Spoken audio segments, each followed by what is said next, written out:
I have a G-Shock which was very popular in the 90s. It was featured in the Mission Impossible movie as well, and it's a huge cultural icon. But sadly, now nobody wants to buy it. No doubt that the watch we're going to look at is a cultural icon, but there's an unknown fact about this watch as well. Basically, this watch is a combination of three different famous watches which was released between 1983 to 1994. So the DW-5000C was the watch was released in 1983, and this was the first ever G-Shock. They took the toughness from this watch. In 1992, the DW-5900C was released, which was the first watch which had a tidal graph. So they took the tidal graph from that watch, and in 1994, the DW-6600 was released, which was the first watch which had a light button in the front. So they took that button from that watch and combined all of that and released the DW-6900 in 1995. And this watch was an instant hit. It was featured in the Mission Impossible movie, and many celebrities used this watch. From Kanye West, Pharrell Williams, Usher, Spike Lee, and I think even Eminem used to use this watch.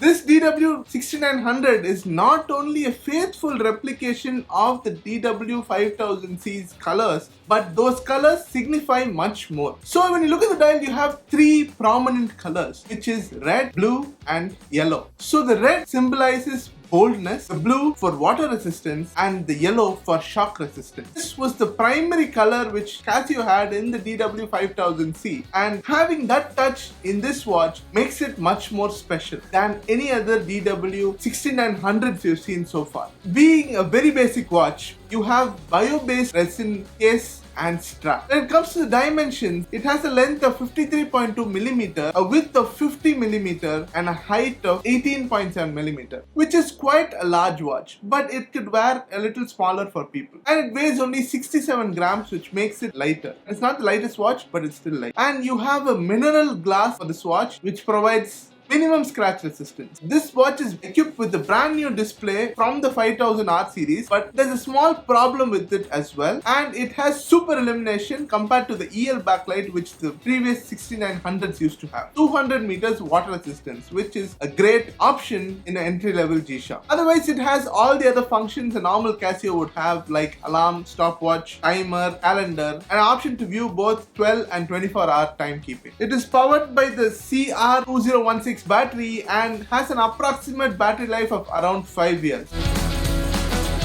There are so many things which are different in this watch, but I won't say that they are practically useful as well. So the first thing is the rounded shape. This rounded shape is actually practically useful as it protects the watch from scratches and shock resistance. The case is made in such a way that it protects the glass and gives so much depth to the glass, and even the buttons. When you look at the buttons, they have a lot more protection compared to other G-Shocks we've seen. So one distinct thing that I noticed in this watch is that the adjust button is placed lower than all the other buttons. The placement of this adjust button is similar to the 5000C, but it is not very accessible because of its function which adjusts the time. So that is something I like, and it has a dedicated light switch which I'll talk about when it comes to the illumination. So this dedicated light switch also has protection on top of it so that it doesn't accidentally get pressed. So that is another added feature to this watch. And when it comes to the display of this watch, it's separated into two parts. The top part is a seconds counter. This is more non-practical when it comes to this watch. Normally a watch will have one or at the most two, but this one has three. But it does the same function. It doesn't do any other different function. It looks more cooler when you use the stopwatch function, but when you use it in the normal timekeeping mode, there are three wheels. The first wheel in the extreme left side is a millisecond counter. So it counts within 1 or 2 seconds. And the second wheel is a seconds counter. So it's like after every 2 or 3 seconds, it counts the seconds hand. And the last bigger wheel, which has the numerations of 10, 20 to 50, is a 10-second counter. It counts 10 seconds and it shows you whether 10 or 20 seconds have passed. It might be useful for some people who want to calculate milliseconds or 2-second counter, but when it comes to an average person, it's not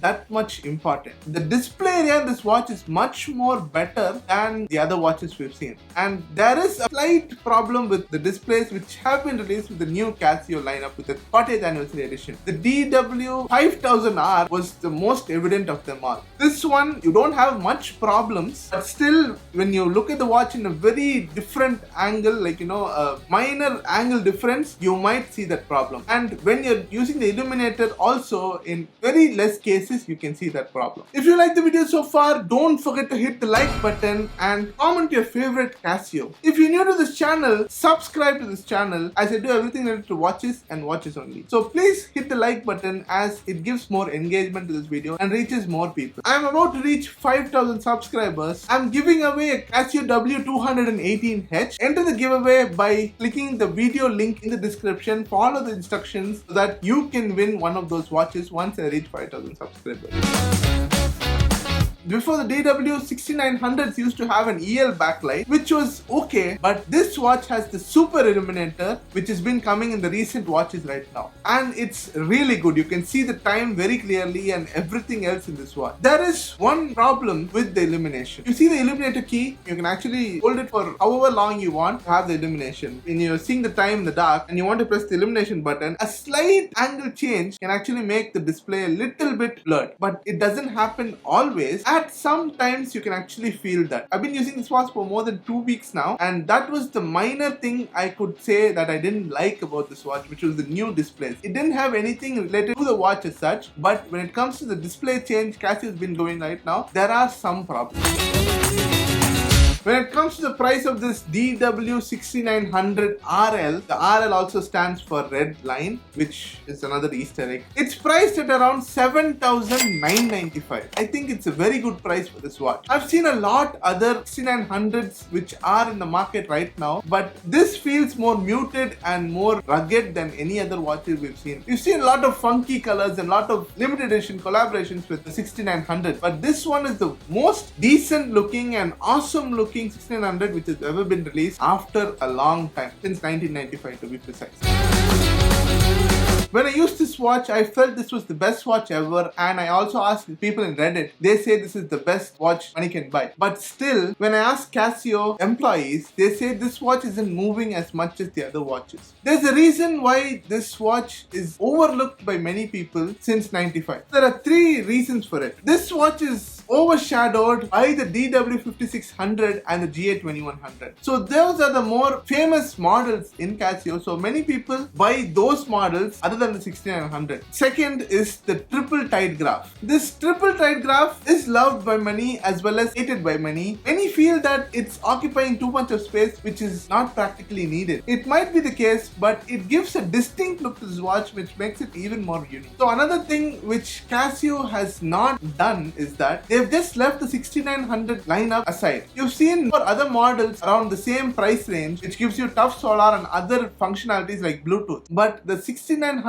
since 2009 hasn't changed anywhere. So it's still the basic watch Casio can offer. But there was a very awesome version of this watch, which was the GW-6900, which had multiband 6 and tough solar. There was a recent release of the 6900, which is part of the Iceberg series, which was a limited edition exclusive to Japan. I wanted to buy that watch because it had everything, a very nice colorway as well as a good design and multiband 6 and Bluetooth. But it is extremely difficult to get in the Indian market in retail, or even if you have to buy it from outside, they don't ship it to India. So that was a watch in my list which I was not able to attain. So I went for this one because it was more of a daily beater than anything else. If you can get your hands on the GW-6900, which is the best version of the DW-6900 ever, then it's gold. But getting it in retail is extremely impossible. If you are buying it in eBay or some other websites, you need to be careful whether you get an original watch. So that is quite rare in India, but you can get it from outside. But this is one of those models which actually looks very good on anyone's wrist. Even though it's quite big, it doesn't wear too big. It's a really great watch. And I've been loving this watch for the past 2 weeks, and this is part of my permanent collection as well. So I would definitely recommend you to buy this specific colorway because of its simplicity. If you want to be more funky, you can go for the other versions of the DW-6900 or the ultimate GW-6900. So this is a really great watch, and I would recommend you to buy this specific variant.